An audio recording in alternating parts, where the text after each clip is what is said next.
Hi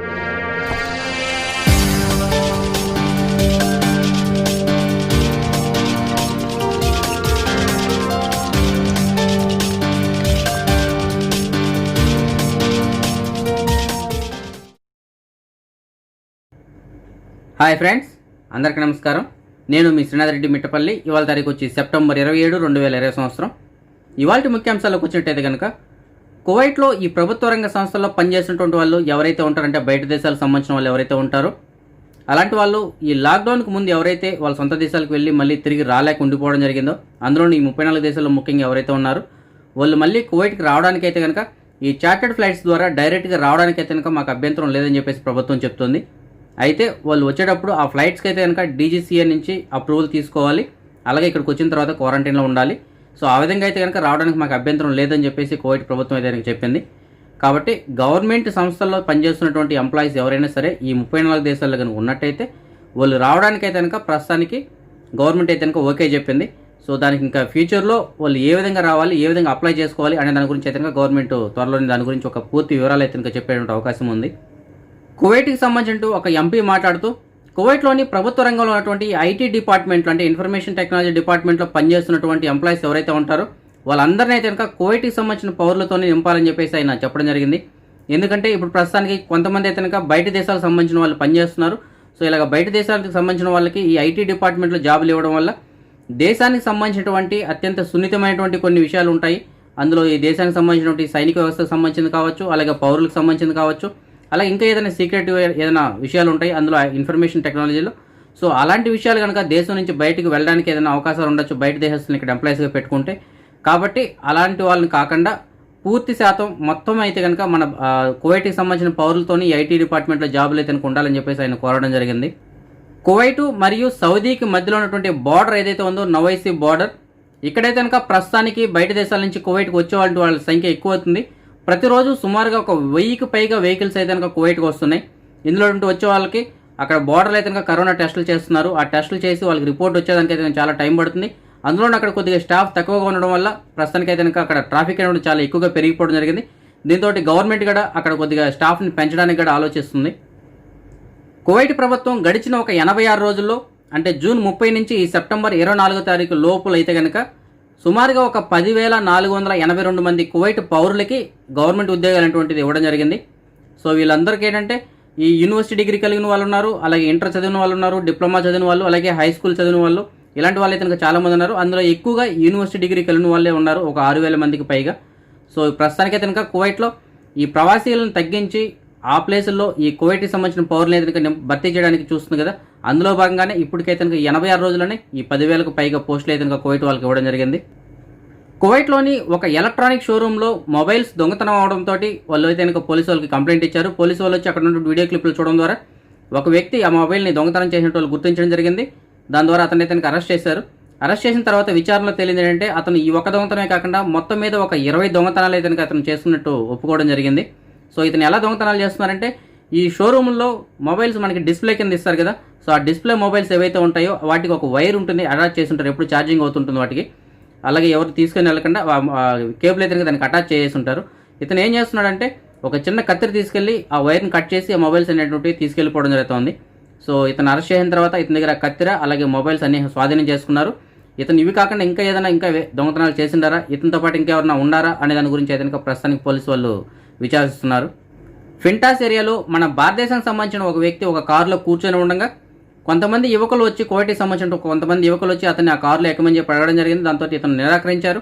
అయినప్పటికీ వాళ్ళు ఇతన్ని బలవంతంగా ఆ కారులోకి తీసుకొని ఒక నిర్జన ప్రదేశానికి తీసుకెళ్లి అతన్ని తీవ్రంగా కొట్టి అతని దగ్గర ఉన్నటువంటి 110 దినాలు డబ్బులు తీసుకొని ఇతని కారుకి సంబంధించిన కీస్ను కూడా చాలా దూరంగా పడేసి వాళ్ళు ఆ 10 మంది వెళ్ళిపోవడం జరిగింది. దాని తర్వాత ఇతనైతే కనుక పోలీస్ స్టేషన్కి వెళ్ళి కంప్లైంట్ ఇచ్చారు. ప్రస్తుతానికి పోలీసులు కేసు కంప్లైంట్ నోట్ చేసుకొని ఎవరు ఆ 10 మంది అనే దాని గురించి అయితే కనుక విచారణ చేపట్టడం జరిగింది. జహరాలోని ఒక రోడ్లో అయితే కనుక కువైట్కి సంబంధించిన అతను ఇంకొక కార్ని ఢీకొనడంతో వాళ్ళిద్దరి మధ్య కనుక ఒక చిన్న గొడవ అనేటువంటిది ఏర్పడింది. అయితే ఈ మధ్యలోనే అటుగా వెళ్తున్నటువంటి ఒక వెహికల్లో నుంచి ఒక 2 వ్యక్తులు వచ్చి ఏ కారణం లేకుండానే వాళ్ళు ఎవరనేది చెప్పకుండానే ఈ కువైటీ అతనుగా చాలా బలంగా కొట్టి అతను తీవ్రంగా గాయపరిచి అక్కడ వదిలేసి వాళ్ళు వెళ్ళిపోవడం జరిగింది. దాని తర్వాత ఇతను పోలీస్ స్టేషన్కి వెళ్ళి కంప్లైంట్ ఇచ్చారు. ఆ 2 వ్యక్తులు ఎవరు, దేనికి వచ్చారు, ఇది ఏ కారణం చేత కొట్టారు అనే దాని గురించి ప్రస్తుతానికి పోలీసు వాళ్ళు ఆరా తీస్తున్నారు. మన భారతదేశానికి సంబంధించినటువంటి కేంద్ర మాజీ మంత్రి అయినటువంటి జస్వంత్ సింగ్ గారు ఇవాళ కన్నుమూయడం జరిగింది. గత కొంతకాలంగా ఇతను అనారోగ్యంతో బాధపడుతున్నారు. ఇవాళ అయితే కనుక అతను కన్నుమూయడం జరిగింది. ఇతను మన భారతదేశానికి ఎంపీగా ఉండి చాలాసార్లు అయితే కనుక దేశానికి ఇతను సేవలు చేయడం జరిగింది. అలాగే మంత్రిగా కూడా ఉన్నారు.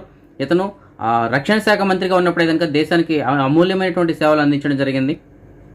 ఫ్రెండ్స్, మన సబ్స్క్రైబర్ ఒకరికి జహరాలోని అయూన్ ఏరియాలో ఒక సివిల్ ఐడి కార్డు అయితే కనుక దొరకడం జరిగింది.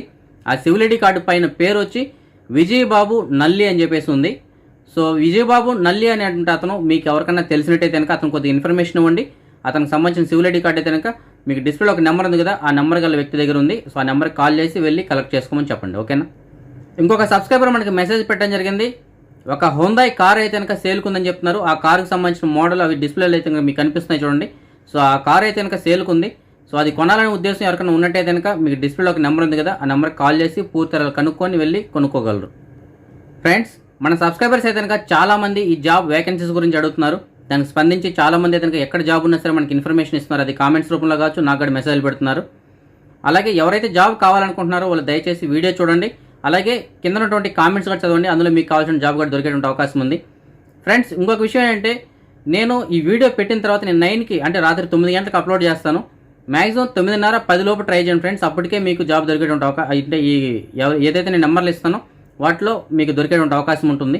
కొంతమంది ఏం చేస్తున్నారంటే మరుసటి రోజు ట్రై చేస్తున్నారు. అప్పుడు ఏమవుతుందంటే వీళ్ళకి ఆల్రెడీ ఆ జాబ్ వేరే వాళ్ళు ఫిల్ అయిపోవడం, లేదంటే కాల్స్ ఎక్కువగా ఉండడంతో వాళ్ళైతే ఆ నెంబర్ లిఫ్ట్ చేయకపోవడం ఇలాంటివి జరుగుతున్నాయి. దాంతో కొంతమంది అయితే కంప్లైంట్ చేస్తున్నారు, అన్న వాళ్ళు కాల్ లిఫ్ట్ చేయట్లేదు, లేదంటే ఆ నెంబర్ పని చేయట్లేదని. ఫ్రెండ్స్, ఆ నెంబర్ పని చేయకపోవడం కాదు, ప్రతి ఒక్కరి నెంబర్ పని చేస్తాయి. ఎందుకంటే నాకు వాళ్ళు మెసేజ్ పెట్టింది కూడా వాట్సాప్ ద్వారానే మెసేజ్ పెడుతున్నారు కాబట్టి ఆ నెంబర్ కంపల్సరీ పని చేస్తుంటాయి. అలాగే ఆ జాబ్లో జాయిన్ అయిన తర్వాత కూడా నాకు మళ్ళీ వాళ్ళు రిప్లై మెసేజ్ ఇస్తున్నారండి, నాకు ఇలాగ మనిషి వచ్చారండి, జాయిన్ అయ్యారని చెప్తున్నారు. అలాగే జాయిన్ అయిన వాళ్ళు కూడా అన్న మేము ఇలా జాబ్లో జాయిన్ అయ్యాము, థ్యాంక్స్ అని చెప్పేసి వాళ్ళు కూడా చెప్పడం జరుగుతుంది. కాబట్టి నెంబర్స్ అయితే ఫేక్ కాదు ఫ్రెండ్స్. కాకపోతే వీడియో పెట్టిన ఒక హాఫ్ అన్ అవర్ నుంచి 1 అవర్ లోపే అవి మొత్తం ఫిల్ అయిపోతున్నాయి. కాబట్టి మీకు దాని తర్వాత చాలా ఎక్కువ మంది ట్రై చేస్తుండడంతో వాళ్ళు స్విచ్ ఆఫ్ చేయడం కానీ లేదంటే కాల్స్ బ్లాక్ చేయడం కానీ చేస్తున్నారు. కాబట్టి దాన్ని మాత్రం తప్పుగా అనుకోకండి, ఓకేనా. సో వీడియో పెట్టిన హాఫ్ అన్ అవర్ నుంచి 1 అవర్ లోపే మ్యాక్సిమం మీరు కూడా ట్రై చేయడానికి చూడండి, ఓకేనా. అలాగే ఫ్రెండ్స్, ఇంకొక విషయం అంటే నేను వీడియో పెట్టిన తర్వాత ఈ జాబ్ వేకెన్సీస్ ఏవైతే ఉన్నాయో వాటి వరకు మాత్రమే కట్ చేసి వేరే వాళ్ళు ఎవరు టిక్టాక్లో పెడుతున్నారు. యాక్చువల్ నాకైతే కనుక టిక్టాక్ అకౌంట్ లేనే లేదు ఫ్రెండ్స్, ఎవరో పెడుతున్నారు మన సబ్స్క్రైబర్ ఒక అతను. సో అతను చేస్తుందైతే కనుక మంచి పనే, నేను కాదని చెప్పను. కాకపోతే అతను ఏం చేస్తుందంటే లేట్గా అప్లోడ్ చేస్తున్నారు, ఓకేనా. సో దానివల్ల ఏమవుతుందంటే నేను వీడియో పెట్టిన హాఫ్ అన్ అవర్ 1 అవర్లోనే ఇవి ఫిల్ అయిపోతున్నాయి. మరుసటి రోజు ఎవరైతే టిక్టాక్ చూస్తున్నారో వాళ్ళు మళ్ళీ వీళ్ళు కాల్ చేస్తున్నారు. దాంతో వీళ్ళైతే చాలా ఎక్కువ డిస్టర్బ్ అవుతున్నారు. ఎందుకంటే వీళ్ళు ఆల్రెడీ ఫస్ట్ డేనే ఎక్కువ కాల్స్ వచ్చుంటాయి, సెకండ్ డే థర్డ్ డే కూడా మళ్ళీ ఎక్కువ కాల్స్ రావడంతో వాళ్ళు చాలా ఇబ్బంది పడుతున్నారు. కాబట్టి ఫ్రెండ్స్, ఎవరైతే నా వీడియోని టిక్టాక్లో అప్లోడ్ చేస్తున్నారో వాళ్ళు మీరు అప్లోడ్ చేసుకోండి, నేను కాదని చెప్పను. కాకపోతే నేను వీడియో పెట్టిన ఒక హాఫ్ అన్ అవర్ లోపు అప్లోడ్ చేయడానికి ట్రై చేయండి, లేదు అంటే అప్లోడ్ చేయడం అన్న ఆపేసేయండి, ఓకేనా. అది మాత్రం కొద్దిగా గుర్తుంచుకోండి ఫ్రెండ్స్, ఏమనుకోకండి. ఇక ఇవాళ కూడా మనకు కొన్ని మెసేజ్లు రావడం జరిగింది జాబ్ వేకెన్సీస్ గురించి. అందులో మనకు ఒక సబ్స్క్రైబర్ మెసేజ్ పెట్టడం జరిగింది. ఒక ఫుడ్ ట్రక్లో పనిచేయడానికి అయితే కనుక ఒక జ్యూస్ మేకరు అలాగే ఒక హెల్పర్ కావాలని చెప్తున్నారు. అది యంగ్స్టర్గా ఉండే వాళ్ళు కావాలంటే, అంటే 30 సంవత్సరాల లోపు వయసు ఎవరైతే ఉంటుందో అలాంటి వాళ్ళు కావాలని చెప్తున్నారు. అలాగే కంపల్సరీగా 18వ నెంబర్ వీసా అంటే సూన్ వీసా కలిగి ఉండాలని చెప్తున్నారు. సో దీనికి ఎవరైనా ఇంట్రెస్ట్ ఉన్నట్టయితే కనుక మీకు డిస్ప్లేలో ఒక నెంబర్ ఉంది కదా, ఆ నెంబర్ వచ్చి కువైటీ అతనిది అది. సో ఆ నెంబర్కి కాల్ చేసి పూర్తి వాళ్ళు కనుక్కొని వెళ్ళి జాయిన్ అవ్వగలరు, ఓకేనా. ఇంకొక సబ్స్క్రైబర్ మనకి మెసేజ్ పెట్టడం జరిగింది. ఒక మతాంలో పనిచేయడానికి అయితే కనుక హెల్పరు అలాగే వెయిటర్స్ అయితే కనుక కావాలని చెప్తున్నారు. వీళ్ళకి కూడా కంపల్సరీ సూన్ వీసా కలిగి ఉండాలని చెప్తున్నారు. జీతం అయితే కనుక 200 దినాలుగా ఉంటుందంట. సో దీనికి ఎవరికైనా ఇంట్రెస్ట్ ఉన్నట్టయితే మీకు డిస్ప్లేలో ఒక నెంబర్ ఉంది కదా, ఆ నెంబర్కి కాల్ చేసి పూర్తి వాళ్ళు కనుక్కొని వెళ్ళగలరు. ఇంకొక సబ్స్క్రైబర్ మనకి జహరా ఏరియా నుంచి మెసేజ్ పెట్టడం జరిగింది. ఒక ఇంట్లో పనిచేయడానికి అయితే కనుక డ్రైవర్ కావాలని చెప్తున్నారు. అది పాత డ్రైవర్ అయినా పర్లేదు, కొత్త డ్రైవర్ అయినా పర్లేదు. 120 దినాలు అయితే కనుక జీతం ఉంటుంది, పని మాత్రం చాలా తక్కువగా ఉంటుందని చెప్పేసి ఆయన చెప్పడం జరిగింది. సో దీనికి మీకు ఎవరికైనా ఇంట్రెస్ట్ ఉన్నట్టయితే కనుక మీకు డిస్ప్లేలో ఒక నెంబర్ ఉంది కదా, ఆ నెంబర్కి కాల్ చేసి పూర్తి వాళ్ళు కనుక్కొని వెళ్ళగలరు. ఇంకొక సబ్స్క్రైబర్ మనకు మెసేజ్ పెట్టడం జరిగింది. ఒక ఇంట్లో పనిచేయడానికి అయితే కనుక ఖద్దామా కావాలని చెప్పేసి చెప్తున్నారు. అయితే 120 దినాల వరకు జీతం ఉంటుంది అంటున్నారు. నెక్స్ట్ వచ్చి వాళ్ళకి తనాదులు ఉంటే ఇంకా బెస్ట్ అని చెప్తున్నారు. ఎందుకంటే వీళ్ళు అకామా కంపల్సరీ మార్చుకుంటారంట. కాబట్టి ఎవరైనా తనాదులు తీసుకుని వెళ్ళేడుగా ఉంటే కనుక మీకు డిస్ప్లేలో ఒక నెంబర్ ఉంది కదా, ఆ నెంబర్కి కాల్ చేసి పూర్తి వాళ్ళు కనుక్కొని వెళ్ళగలరు. అదే మనం ఈ మనీ ఎక్స్చేంజ్ విషయానికి వచ్చింటే కనుక కువైట్ దినార్ వచ్చి మన భారతదేశం రూపీస్లో ఒక దినార్కి 237 రూపాయల 52 పైసలు అనేటువంటిది రావడం జరుగుతుంది. అదే మీరు ఆన్లైన్లో కనుక ఆల్ముల్లా యాప్ ద్వారా పంపించినట్టయితే ఒక దినార్కి 238 రూపాయల 9 పైసలు అనేటువంటిది రావడం జరుగుతుంది. అదే మనం బంగారం విషయానికి వచ్చినట్టయితే కువైట్లోని మాలియాలో ఉన్నటువంటి సూకల్ వతియాలో ఉన్న ఎఫ్కే జ్యువెలర్స్ వాళ్ళు అందించినటువంటి సమాచారం మేరకు 1 గ్రాము బంగారం వచ్చి 22 క్యారెట్ల బంగారం అయితే కనుక 17 దినార్ల 800 పిల్స్గా ఉంది. అదే 24 క్యారెట్ల బంగారం అయితే కనుక 18 దినార్ల 650 పిల్స్గా ఉంది. ఫ్రెండ్స్, మీకు ఎవరికైనా బంగారం కొనాలి అనేటువంటి ఉద్దేశం ఉన్నట్టయితే కనుక ఈ ఎఫ్కే జ్యువెలర్స్కి వెళ్ళి మన ఛానల్ పేరు కానీ చెప్పినట్టయితే మీకు కొద్దిగా డిస్కౌంట్ కూడా లభించే అవకాశం ఉంది. సో మీకు ఎవరికైనా ఇంట్రెస్ట్ ఉంటే ఆ విధంగా కూడా ట్రై చేయండి ఫ్రెండ్స్, ఓకేనా. ఇప్పుడు మనం ఈ కరోనా వ్యాధికి సంబంధించినటువంటి అప్డేట్స్ చూద్దాం. ముందుగా కువైట్ విషయానికి వచ్చినట్టయితే కువైట్లో ఇవాళ కొత్తగా 345 కేసులు రావడంతో మొత్తం కేసుల సంఖ్య 1,03,544 చేరుకుంది. ఇందులో 8,014 మంది ఈ వ్యాధికి ఇంకా ట్రీట్మెంట్ తీసుకుంటూ ఉండగా 94,929 మంది అయితే కనుక ఈ వ్యాధి నుంచి ఇప్పటివరకు కోలుకోవడం జరిగింది. అలాగే దేశవ్యాప్తంగా ఒక 4 ఈ వ్యాధి కారణంగా ఇవాళ చనిపోవడంతో మొత్తం చనిపోయిన వారి సంఖ్య 601కి చేరుకుంది. అదే మనం ఖతార్ విషయానికి వచ్చేటైతే ఖతార్లో ఇప్పటివరకు 1,25,084 కేసులు నమోదు కాగా ఇందులో 2,875 మంది ఈ వ్యాధికి ఇంకా ట్రీట్మెంట్ తీసుకుంటుండగా ఒక 214 మంది అయితే కనుక ఈ వ్యాధి కారణంగా ఇప్పటివరకు చనిపోవడం జరిగింది. ఓమన్లో ఇప్పటివరకు 97,450 కేసులు నమోదు కాగా ఇందులో 8,740 మంది ఈ వ్యాధికి ఇంకా ట్రీట్మెంట్ తీసుకుంటూ ఉండగా ఒక 909 మంది అయితే కనుక ఈ వ్యాధి కారణంగా ఇప్పటివరకు చనిపోవడం జరిగింది. బహ్రెయిన్లో ఇప్పటివరకు 68,775 కేసులు నమోదు కాగా ఇందులో 6,281 మంది ఈ వ్యాధికి ఇంకా ట్రీట్మెంట్ తీసుకుంటూ ఉండగా ఒక 242 మంది అయితే కనుక ఈ వ్యాధి కారణంగా ఇప్పటివరకు చనిపోవడం జరిగింది. సౌదీ అరేబియాలో ఇప్పటివరకు 3,33,193 కేసులు నమోదు కాగా ఇందులో 11,505 మంది ఈ వ్యాధికి ఇంకా ట్రీట్మెంట్ తీసుకుంటూ ఉండగా ఒక 4,683 మంది అయితే కనుక ఈ వ్యాధి కారణంగా ఇప్పటివరకు చనిపోవడం జరిగింది. యూఏఈలో ఇప్పటివరకు 91,469 కేసులు నమోదు కాగా ఇందులో 10,513 మంది ఈ వ్యాధికి ఇంకా ట్రీట్మెంట్ తీసుకుంటున్నారు. అలాగే ఒక 412 మంది అయితే కనుక ఈ వ్యాధి కారణంగా ఇప్పటివరకు చనిపోవడం జరిగింది. అదే మన భారతదేశం విషయానికి వచ్చినట్టయితే మన దేశంలో ఇవాళ ఇప్పటివరకు అందినటువంటి సమాచారం మేరకు 55,940 కొత్త కేసులు రావడంతో మొత్తం కేసుల సంఖ్య 60,46,521 చేరుకుంది. ఇందులో 9,64,122 మంది ఈ వ్యాధికి ఇంకా ట్రీట్మెంట్ తీసుకుంటూ ఉండగా ఇవాళ 47,800 మంది ఈ వ్యాధి నుంచి కోలుకోవడంతో మొత్తం కోలుకున్న వారి సంఖ్య 49,86,512కి చేరుకుంది. అలాగే దేశవ్యాప్తంగా ఒక 504 మంది ఈ వ్యాధి కారణంగా ఇవాళ చనిపోవడంతో మొత్తం చనిపోయిన వారి సంఖ్య 95,038 చేరుకుంది మన భారతదేశంలో. అదే మన తెలుగు రాష్ట్రాల విషయానికి వచ్చినట్టయితే ఆంధ్రప్రదేశ్లో కేసుల సంఖ్య అయితే కొద్దిగా తగ్గడం జరిగింది. ఇవాళ కొత్తగా 6,923 కేసులు రావడంతో మొత్తం కేసుల సంఖ్య 6,75,674 చేరుకుంది.